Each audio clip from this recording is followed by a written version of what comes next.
உச்சநீதிமன்ற தலைமை நீதிபதி வி.ஆர். கிருஷ்ணய்யர் என்று தான் நாம் சொல்லுவோம். ஆனால் அவர் இ.எம்.எஸ். நம்பூதிரிபாடு மார்க்சிஸ்ட் கம்யூனிஸ்ட் கட்சியினுடைய தலைவர். அவருடைய பெயரில் சாதி பெயர் இருக்கிறது. பெரியார் உயிரோடு இருந்த காலத்தில் தொடக்க காலங்களில் அவர் நாயக்கர் என்று தான் அறியப்பட்டார். தமிழ்நாடு அரசு அண்மையில் ஓர் அரசாணை பிறப்பித்தது. சாதி பெயர்களை பயன்படுத்தக்கூடாது, அவற்றை அறவே நீக்க வேண்டும் என்ற அரசாணை. அதனை விடுதலை சிறுத்தைகள் கட்சி மனப்பூர்வமாக வரவேற்று பாராட்டுகிறோம். மாண்புமிகு முதலமைச்சர் அவர்களை சந்தித்து அந்த அரசாணையை வெளியிட்டமைக்காக அதனை முறைப்படி நடைமுறைப்படுத்த உரிய நடவடிக்கைகள் எடுப்பதற்காக விடுதலை சிறுத்தைகள் கட்சியின் சார்பில் நன்றியை தெரிவித்தோம். அதேபோல இன்னும் சில சாதிகளின் பெயர்களில் இன் விகுதி உள்ளது. அந்த இன் விகுதிகளை அகற்றி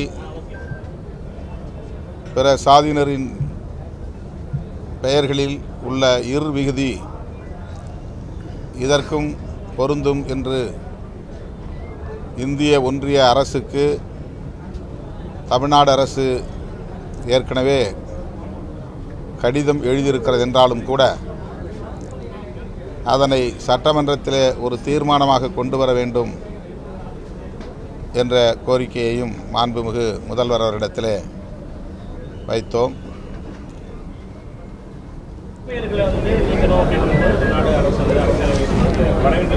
அதே சூழலில் கோவையில் தமிழ்நாடு அரசு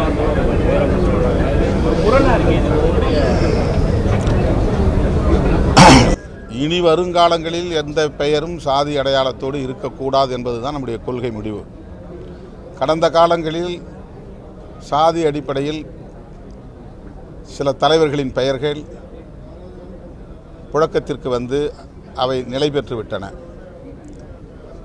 அப்படி நிலை பெற்று விட்டதனால் அவர்கள் சாதி பார்த்தார்கள் என்று சொல்ல முடியாது. உச்சநீதிமன்ற தலைமை நீதிபதி வி.ஆர். கிருஷ்ணய்யர் என்று தான் நாம் சொல்லுவோம். ஆனால் அவர் சாதி ஒழிப்பு அரசியலை முன்னெடுத்தவர், சாதி ஒழிய வேண்டும் என்று குரல் கொடுத்தவர், ஏராளமான தீர்ப்புகளை கொண்டு வந்தவர். அதேபோல் இ.எம்.எஸ். நம்பூதிரிபாடு மார்க்சிஸ்ட் கம்யூனிஸ்ட் கட்சியினுடைய தலைவர். அவருடைய பெயரில் சாதி பெயர் இருக்கிறது. ஆனால் அவர் இடதுசாரி சிந்தனையாளர், சாதி ஒழிய வேண்டும் என்பதில் உறுதியாக இருந்தவர். எனவே கடந்த காலங்களில் சாதி ஒழிப்பு அரசியல் வலுப்பெறுவதற்கு முன்பிருந்த காலங்களில் சில தலைவர்களின் பெயர்கள் சாதி அடையாளங்களோடு அழைக்கப்பட்டன என்பதனால் அந்த அடையாளங்களை நாம் இப்போதைக்கு அழித்து புதிய தலைமுறையினருக்கு அவர்களை அடையாளப்படுத்த முடியாமல் விட்டுவிடக்கூடாது. அவர்கள் எந்த அடையாளத்தோடு அறியப்பட்டார்களோ அந்த அடையாளத்தை இன்றைக்கு கொண்டு வருவதனால் நாம் சாதியை வளர்க்கிறோம் என்று ஆகாது. இனி நாம் அதை பயன்படுத்தக்கூடாது. பெரியார் உயிரோடு இருந்த காலத்தில் தொடக்க காலங்களில் அவர் நாயக்கர் என்று தான் அறியப்பட்டார். ஆனால் அவர் வாழும் காலத்திலேயே அவர் அந்த பெயரை உதறி எறிந்து விட்டார், பெரியார் என்று அறியப்பட்டு விட்டார். எனவே தொடக்கத்தில் ராமசாமி நாயக்கர் என்று அறியப்பட்டதனால் அந்த பெயரையே பயன்படுத்த வேண்டும் என்று யாரும் வற்புறுத்தவில்லை, அது தேவைப்படவும் இல்லை. திருவிக்கா அவர்களை கூட முதலியார் என்று தான் அப்போது அழைத்தார்கள். காலப்போக்கில் அவரே அந்த பெயரை ஏற்கவில்லை, வெறும் திருவிக்கா என்று தான் இன்றைக்கு நாம் அறியப்பட்டிருக்கிறோம். எனவே அதை நாம் அரசியலாக்க வேண்டிய தேவையில்லை என்று நான் கருதுகிறேன். ஜிடி என்று மட்டுமே பெயர் வைத்து அவருடைய திருவுருவப் படத்தை வைத்து புதிய தலைமுறையிடம் கொண்டு போய் சேர்த்தால் அது மகிழ்ச்சி. அல்லது ஜிடி நாயுடு என்ற பெயரில் தான் அவரை அடையாளப்படுத்த முடியும் என்று ஒரு முடிவை அரசு எடுத்திருப்பதனால் அது சாதியை வளர்ப்பதற்கானதாக இருக்காது என்று நாம் நம்புவோம்.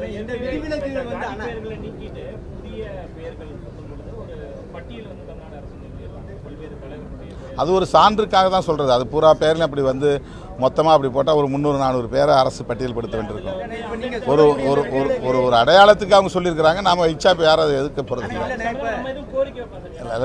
இல்லை அதுக்கு நம்ம கோரிக்கை வைக்கலாம். அதில் என்ன இருக்குது? அது அதனால் அந்த பெயர்கள் அங்கே இடம்பெறாத பெயர்கள்லாம் நம்ம சேர்க்கணும்னு நினச்சோம்னாக்கா அரசாங்கம் இப்படி ஒரு சான்றுக்காக காட்டியிருக்காங்க. இந்த மாதிரி பெயர்களை வைன்னு சொல்லியிருக்கிறாங்க. ஆனால் இல்லைண்ணா, இப்போ ஜிடி நாயுடுவையும் நம்பூதிரி பாட்டையும் ஒரு விதிவிலக்காக சொல்கிறோம். அப்படியே இருந்தாலும் அவங்க ஜாதி தலைவர்கள் எல்லாம் இருந்துட்டு போகணும்னா பசுமன் முத்துராமலிங்க தேவருக்கும் வாவு சிதம்பரம் பிள்ளைக்கும் அது பொருந்துமா அந்த விதிவிலக்கு?